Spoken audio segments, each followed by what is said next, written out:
Today, we have another interview in action from the conferences that just happened down here in Miami and Orlando. My name is Bill Russell. I'm a former CIO for a 16-hospital system and creator of This Week Health, a set of channels dedicated to keeping health IT staff current and engaged.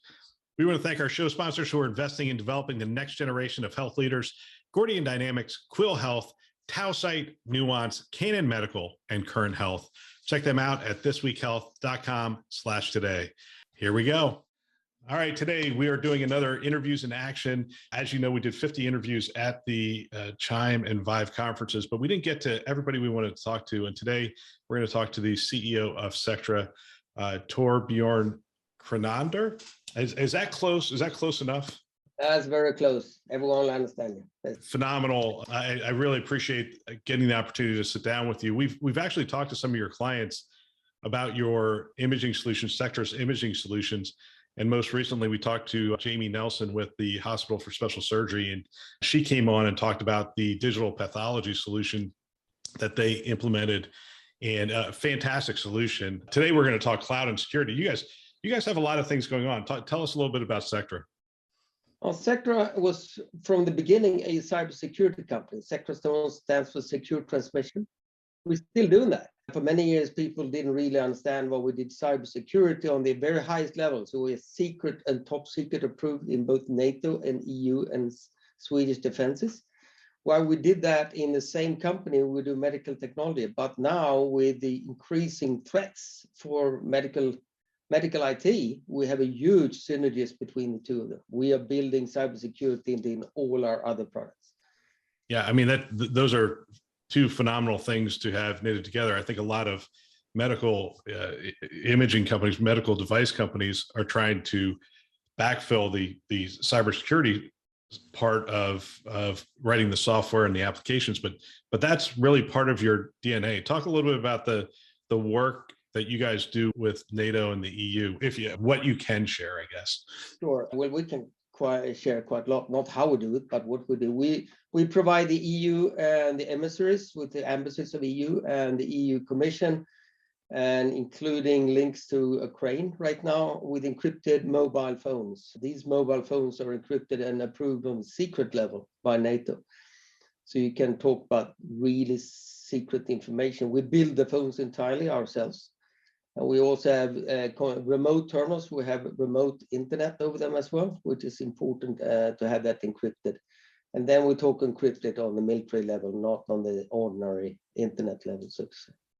Wow. So are those, we know you do the imaging in the US. Do you do cybersecurity work in the US as well? We have some very small sites, but mainly what we do in the US is provide or make sure that we have the same kind of thinking built into our imaging products. So cybersecurity is very difficult to patch into a system post-development. You need to take this into consideration first thing you do in development. And we already had that in place. So we have built cybersecurity into every single product we sell into the US. Nothing is 100% secure, but I would say we are among the most secure medical IT vendors over the entire US. Well, as you see the attacks on health systems increase, what are some of the things that Sectra brings to the table to give me peace of mind that I'm as protected as I can be around these critical systems? Well, we have, as I said, we built in the architecture from day one. Had cybersecurity architects reviewing everything we did, which is important because, as I said before, no chain is stronger than its weakest link, and you have to build it in from the beginning. So we were just awarded by KLAS, actually, as one of the 8 most cybersecure IT providers of medical IT in the US. And this is important, but you have to build it in from the beginning. And we take what we know for the military, and then we put that into medical IT as well. So talk to me about the approach with regard to your imaging system. So it's only one piece of the puzzle. And we have the EHR. Actually, at my house, we had 900 some odd applications. When we're looking at the architecture of these things, it's not really enough to have my imaging system to know that my Sectra system is secure. How would you talk to CIOs in healthcare in the US about securing the entire enterprise? Well, first comes the operating system. Most attacks today are not on the application level, it's on the operating system. For instance, the WannaCry in the UK that hit the UK a couple of years ago, more or less took the entire country to grinding halt for healthcare. And that was an attack on a known patch in Windows that had not been patched by the NHS.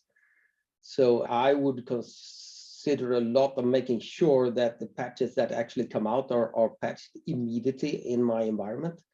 I would also very much consider going to the cloud, and then, for instance, Azure or Microsoft clouds, because what they do patching their own systems with their own patches immediately. And as I said again, you cannot exaggerate kind of the vulnerabilities that become known.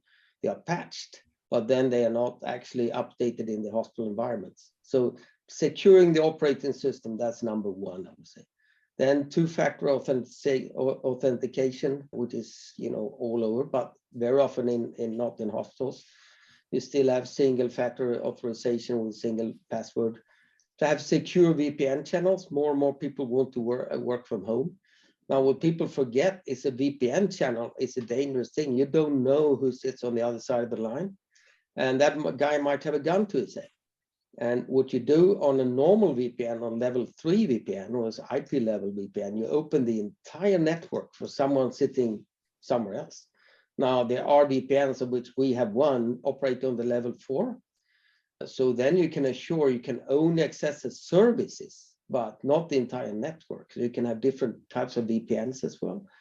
But these combines is kind of you need to have an umbrella view of everything on the entire system. But I would say patching the operating systems, two-factor authorization, and then have a proper VPN philosophy, and of course then secure applications. That will take you a long way. We really have to know what's going on our network these days. One of the things that changed the way I thought about cybersecurity was when our internal auditor came in and said, we want you to assume they're already on your network. Okay, now protect your network, now protect the data, now protect those things. And that's sort of what you just described. We don't know who's on the other end of that VPN. All right, so they're in. Now, how do we protect? You have a modern IT solution, as we do internally at our company. You need to do an onion defense. So you need to assume someone can breach your outer layer, but then there's another layer. And then they can breach that. Then there is another layer. But there's a delay for each breach of each layer. And the real core things, like protecting the inner data structures or the AD, for instance, that's got to be very central inside many layers of security. And that means you can detect intrusion before it reaches the inner part. So you need to think like an onion, building an onion out of security. That's very important. That's fantastic. Where's imaging going next? Digital pathology seems to be taking off. What are some other areas we see imaging growing into in the next couple of years? I think cloud will be an important thing, not the least for cybersecurity reasons. I think archiving on-prem will be history, not immediately, but in the long term. I see the imaging systems growing together into one single enterprise systems. It's very, very difficult to maintain 10 different PACSs, one for ophthalmology, one for pathology, so we see enterprise imaging. The CIOs want one system to maintain. Also for cybersecurity reasons, then you can make sure that at least is secure. So a consolidated structure where you have most of it in the cloud, in a public cloud, for instance, Azure or Google or Amazon, and then everything in one application, and then high level of cybersecurity protection around it. That's what we see coming. You are preaching to the choir, as they say. At our health system, we had so many imaging solutions, but the challenge wasn't technology one; it was a usability one. The oncologist would say, "Look, that our imaging is different than the cardiologist would say ours is different, and the radiologist would say no, ours is different," and they all needed specific features. How do you get past that? That's completely true. So you have one backend system that serves everything, but the front end, the actually, the user interfaces, they will be different. We have a special one for orthopedics. Though they look at normal X-ray images, they look on them on a completely different way. They measure different things. And cardiology is also different. Pathology is completely different games. It's a different type of images. Now you want all of them to be available, but when you view pathology images, you want the pathology user interface. But on the same work list, on the same system, you can also view radiology, and then you get a radiology user interface. So because the backend is the same, the front end varies with specialty. Yeah, so the back end essentially, you're looking for security, storage, archiving. You're looking for all those core features. Workflow, reporting, all of these can be common. And then the user interface, especially the viewing of images, the workflow engine can be the same for many ologies, but the viewing component needs to be different. So talk about your U.S. presence. How are you guys growing in the U.S.? We are growing a lot right now. Actually, our limiting factor right now is delivery capacity, which is a nice problem, silly problem, but we're sorting it out. We are growing very much, and mainly in large networks. There's a huge consolidation going on in the US right now.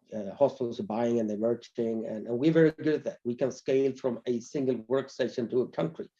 All of Northern Ireland is one country. We have it all in one single pack. So you can read all images in the entire country from any workstation, if you're allowed to, for cybersecurity reasons. That means at nighttime, you can have a night shift super specialized in something special covering a country. So that we see that scalability is an important thing, a reason why we are growing a lot right now. Yeah, accessing these images really changed during the pandemic. I mean, radiology, cardiology, and these images were often remote. There was remote reads going on, but through the pandemic, we saw that the remote reads really going up. I guess this is the argument for a cloud system. What we used to hear is, no, PACS has to be local. The images are so large, it has to be local. You can't do it in the cloud. But you're essentially saying, no, it almost has to be in the cloud for security reasons and for access reasons. And yes, and also for cost reasons. So you can have a multi-tiered approach. Look at cybersecurity. I mean, the big cloud providers, they can guarantee you that this is non-writable media, write once media you're writing on.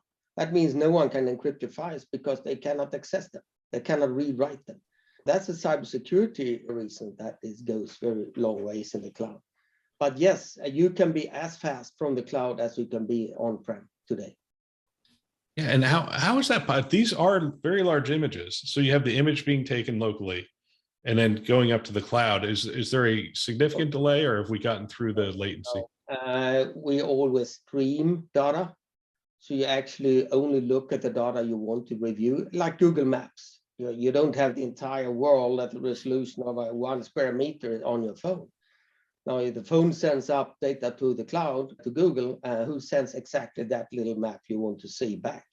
And we do exactly the same. In pathology, for instance, that's what you need to do, but increasingly also in radiology. In pathology, we've measured the full resolution image is only viewed to about 3-4% by pathologists. They don't need to see full resolution for anything more, and you don't have to transfer it either. You can still see everything, but you don't see the delay. Very similar to how Google Maps works. Fantastic. Torbjorn, we would thank you for your time and thank you for spending some time with us. We're many time zones apart, so it's afternoon for you, morning for me, but I really appreciate you spending this time with us. Thank you very much for inviting me. Another great interview. I want to thank everybody who spent time with us at the conferences. It is phenomenal that you shared your wisdom and your experience with the community, and it is greatly appreciated. We also want to thank our channel sponsors who are investing in our mission to develop the next generation of health leaders: Gordian Dynamics, Quill Health, Tausight, Nuance, Canon Medical, and Current Health. Check them out at thisweekhealth.com/today. Thanks for listening. That's all for now.